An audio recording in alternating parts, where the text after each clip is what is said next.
तू तिथे मी भाग 5. रात्री डिनर झालं तसा यश आपल्या रूम मध्ये आला तशी त्याची नजर बेडवर ठेवलेल्या सियाच्या फाईलवर गेली.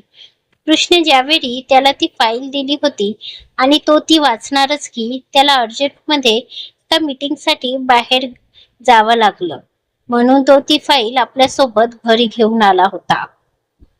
यश हळूच बेडवर बसला. त्याने एक दीर्घ श्वास घेत ती फाईल हातात घेतली आणि उघडली. तशी अगोदर त्याची नजर तिथे असलेल्या सियाच्या फोटोवर गेली. त्याने खूप प्रेमाने त्यावरून हात फिरवला आणि वाचायला सुरुवात केली. सुरुवातीला तर त्याला काही वाटलं नाही, कारण ती माहिती त्याला सुद्धा माहिती होती. पण जसा जसा तो समोर वाचू लागला त्याच्या डोळ्यात राग उतरू लागला. मन भरून येऊ लागलं. राग इतका की त्याच्या शरीरातील प्रत्येक नस आणि नस टम्म फुगू लागली होती आणि मन इतकं भरून आलं की त्या लाल झालेल्या डोळ्यातून लाव्हा बाहेर पडावा तसे अश्रू बाहेर पडून ते पान भिजवू लागली होती. बस बेबी डॉल, आतापर्यंत तू खूप सोसलंस, पण यापुढे तुझ्यावर उठणाऱ्या प्रत्येक वाईट नजरेला तुझ्या आधी या यशराजचा सामना करावा लागेल. माझ्या बेबी डॉलला छळणाऱ्या प्रत्येक किरसपणा नजरेला या यश नावाच्या महासागराला लागूनच जावं लागेल आणि ते कधीच शक्य होणार नाही. यशने स्वतःशीच म्हटलं आणि रागात ती फाईल बेडवर आपटली. इकडे सिया अजूनही आपल्या खोलीच्या खिडकीत उभी राहून वर नभाला बघत होती. आज ऑफिसमध्ये उठणाऱ्या त्या नजरा आणि त्याच्यातला तो हिंडपण आठवून अजूनही तिच्या अंगावर काटा येत होता. पण त्यातच नियाचे ते बडबडे रूप आठवून थोडी का होईना पण स्माईल सुद्धा येत होती. ती पटकन आपल्या कपाटाजवळ आली आणि सगळे ड्रेस एक एक करून बघू लागली. तसे तर तिच्याजवळ खूप काही असे ड्रेसेस नव्हते, पण तिने काही एक दोन असे नवीन ड्रेस बाजूला काढून ठेवले होते जे ती कुठे फंक्शन वगैरे असल्यावर घालत होती. ते आता ती बघत होती आणि तिला त्यातला एक ड्रेस निवडला आणि बाजूला काढून घेतला. सिया बाळा, अजून झोपली नाहीस? तिच्या खोलीतले लाईट अजूनही चालू बघून आई आत येत बोल. हे काय आई, जातच आहे म्हणत सियाने कपाट बंद केला आणि बेडवर गेली. तशी आई सुद्धा लाईट बंद करून बाहेर निघून गेली. दुसऱ्या दिवशी ऑफिसमध्ये खूप हालचाल होती आणि असणार का नाही, कारण नोटीसच तशी काढली होती, जे बघून सगळ्यांच्या तोंडाचा आ झाला होता.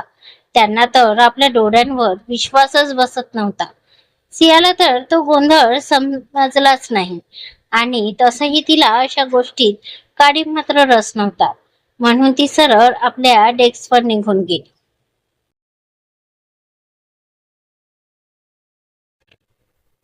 आणि कामाला लागलीच होती की सिया म्हणत निया तिला जोरात येऊन धडकली. तशी सिया दचकून गेली. ओ गॉड निया, घाबरले ना मी. इतक्या जोरात कोणी ओरडतं का? आपल्या हृदयावर हात ठेवत सिया बोलली. अगं गोष्टच तशी आहे, निया बोलली तशी आता सिया तिला चमकून बघू लागली. अगं तू नोटीस बोर्ड नाही वाचली का? तसं सियाने नाही मध्ये मान हलवली. अगं तुला माहित आहे तिथे काय लिहिलं आहे? निया फार उत्साहात बोलत होती. त्यात काय असेल, काही पार्टी वगैरे? पण मी अटेंड करणार नाही. सिया हळूच कुजबुजली. अगं पार्टी वगैरेची नाही, तर कॅन्टीनची नोटीस आहे ती. निया म्हणाली. तसं आता सिया सुद्धा चकित झाली. म्हणजे नेमकं काय आहे तिथे? सियाने थोडं कचरतच विचारलं. अगं आजपासून आपल्या सगळ्यांना ऑफिस कॅन्टीन मध्ये लंच फ्री असेल असं लिहिलं आहे. व्हॉट? हो ना, मला सुद्धा विश्वासच बसला नाही आधी, पण हेच खरं आहे ग. निया आनंदात.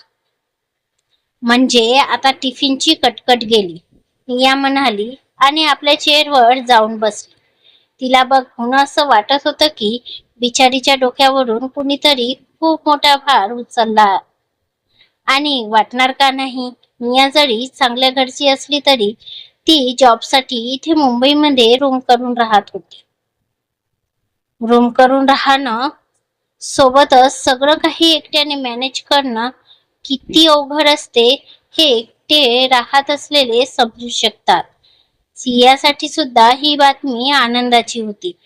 त्यामुळे तिच्या ओठांवर सुद्धा एक गोड समाधानी हसू आलं होतं, जे बघून आता तिलाच बघत असणाऱ्या यशचे सुद्धा ओठ किंचित रुंदावले.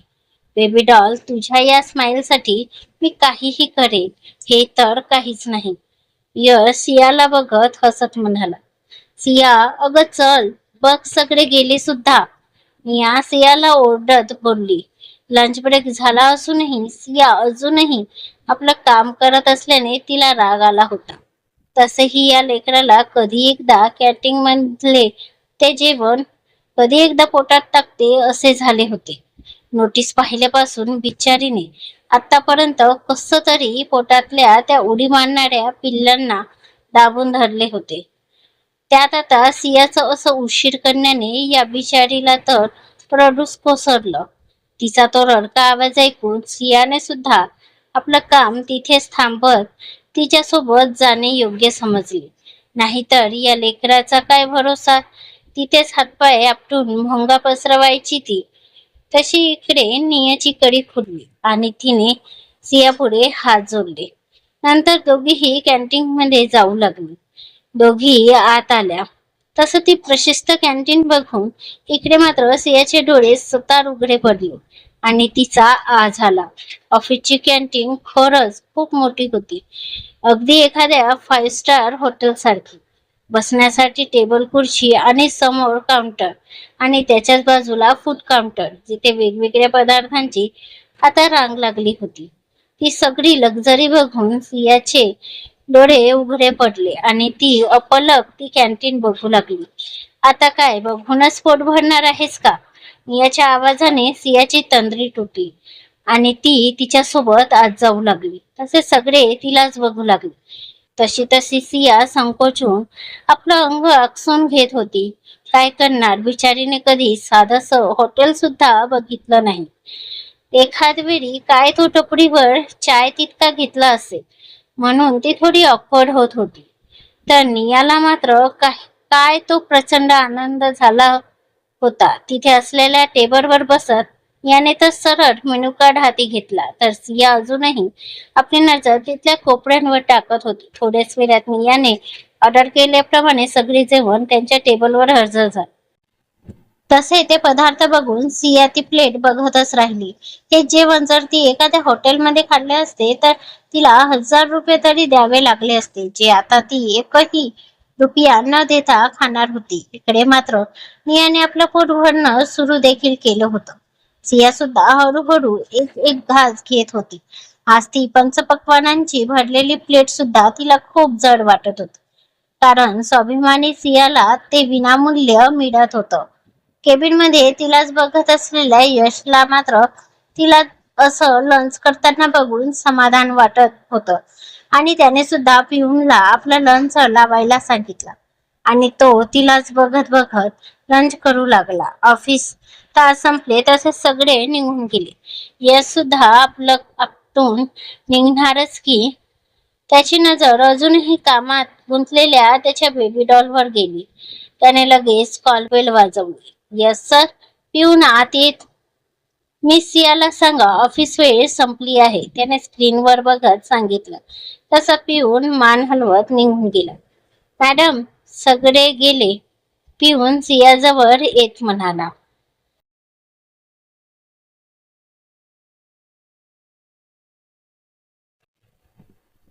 तशी कामात मग्न असलेली सियाने रचकून मानवर केली. समोर पिऊनला बघून तिने दीर्घ श्वास घेत स्वतःला शांत केली आणि आजूबाजूला पाहिलं तर संपूर्ण फ्लोअर खाली होता. ऑफिस सुटून जवळजवळ 5 मिनिटे झाली होती. दादा, फक्त 5 मिनिटं, इतकं झालं की निघतेच मी, सियाने हळूच विनम्रतेने सांगितलं.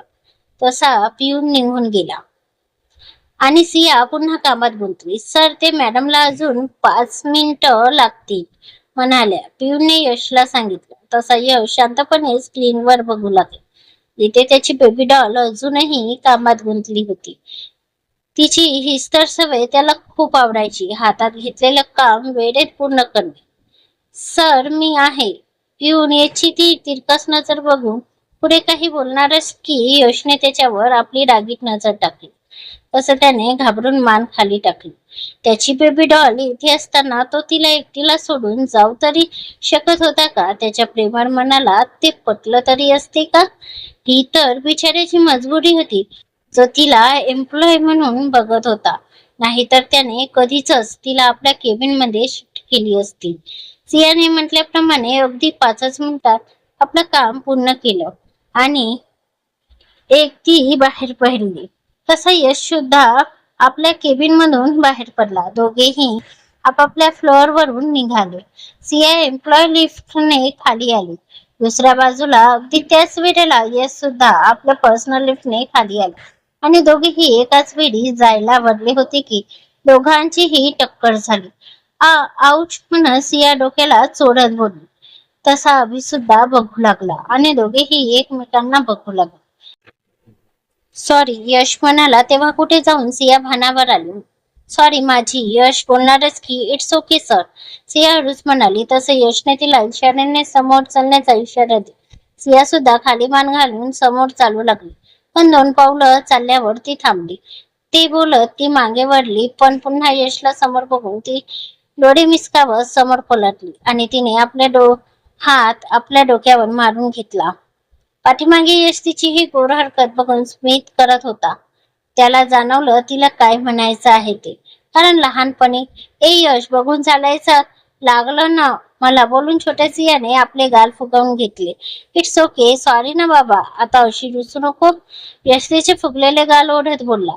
तसं नाही म्हणून सियाने काही करायच्या आतच यशच्या डोक्याला धरून पुन्हा आपल्या डोक्याला लावलं. बेबी डॉल, यश आपलं डोकं सोडत ओरडला. आता ठीक आहे, वाचली मी, सिया हसत म्हणत. तसा यश डोळे बारीक करून तिला बघू लागला. अरे हो, वाचलो आपण, नाहीतर शिंग आली असती. आता मात्र हे ऐकून तर यश कोमातच गेला. बेबी डॉल, यश बोलला आणि तसाच हसत सियाच्या मागे गेला. बेबी डॉल, तुला आता सुद्धा तस काय तरी करायचं असेल ना? यश आपल्या आठवणीतून बाहेर येत समोर आपल्या डोक्याला हात लावून चालणाऱ्या सियाला बघत मनातच बडबडला. इकडे सिया मात्र लवकरात लवकर स्टॉपवर जायला धडपडत होती, कारण तिला शेवटची बस पकडायची होती. तिची ती घाई बघून यशने ड्रायव्हरला गाडी तिच्या मागे घ्यायला सांगितली. थोडा थोडा अंधार पडायला आला होता. रस्त्यांवर वाहनांची गर्दी आणि लोकांची ये जा सुद्धा वाढली होती आणि सिया सपासप पावलं टाकत चालली होती. तिच्या मागे यश. थोड्याच वेळात सिया स्टॉपवर पोहोचली. लगबगीने चालून आल्यामुळे तिला थोडी थाप सुद्धा लागली होती. त्या गारव्यात सुद्धा घामाचे काही थेंब तिच्या कपाळावर चमकत होते. यशने सुद्धा आपली गाडी थोड्या अंतरावर उभी केली आणि तिकडे बघू लागला. थोड्याच वेळात बस आली तशी सिया निघून गेली. रस्ते जरी वेगळे असले तरी ते जुळणार होते आणि मग लवकरच सुरू होणार होती अनोखी अशी एक अबोल प्रेम कथा, जिथे वर्षाची प्रतीक्षा आता प्रेमात उतरणार होती. पुढील भाग लवकरच. धन्यवाद.